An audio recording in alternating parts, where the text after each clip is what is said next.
Во тензична атмосфера, кандидатите Ѓорѓиевски и Мециновиќ за прв пат се соочија пред одлучниот втор изборен круг на дуелка Иван на Канал 5. Позитивна кампања вие водите. Да. Значи, стоп, ве молам, не, стоп, Орце ве молам. Орце. Кој шиф родите? Амар. Па вие споменавте. Па политички Орце и Амар. Дечки, исклучете ги микрофоните малце. Значи, Исклучете ги микрофоните, режија. Ако сакате, јас ќе си излезам, сериозно ви го кажам ова, ќе ве оставам, камерите ги клучиме и што сакате правете. Тензијата дојде до својата највисока точка кога кандидатите ги отворија своите биографии, каде почнаа меѓусебните напади кој од какво семејство потекнува и каква професионална и политичка кариера има. Мециновиќ посочи дека Ѓорѓиевски имал лесен партиски пат во кариерата за разлика од него, што според кандидатот на ВМРО-ДПМН се флоскули. 4 години те спрема за градоначалник, па на крај си стурени толкави пари во кампања, па на крај на нас ни се оневозможи рекламирање и сега на крај на крај имаме уцена дека ако вие не победите нема да функционира градот. Значи на крај не. Вие се представувате во јавноста цел изминат период како тој во кој што треба да се идентификуваат младите. Добро.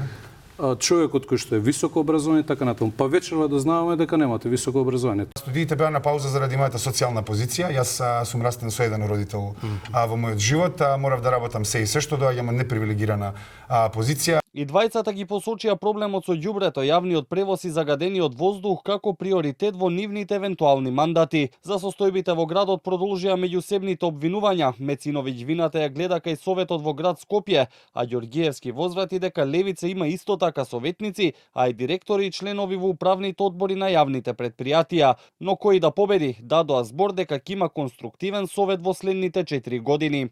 Дали вие пред граѓаните на Република Македонија и Скопје можете да кажете дека доколку демократскиот процес не доведе до моја евентуална победа, дека ВМРО-ДПМН ќе биде конструктивно за јавниот интерес на граѓаните и нема да го блокира градот? Дали е некој кооперативен или не е кооперативен, тоа зависи од човекот кој што е начело на институцијата. Јас одговорно тврдам дека никогаш не сум поддржал состојба да нешто што е добар предлог, добро решение и подобрување за условите за нашите сограѓани, некој оди против тоа. Ако јас победам, дали ВМРО ќе биде? Сакам друго да ви кажам, гледам дека ги поврзувате апсолутно да.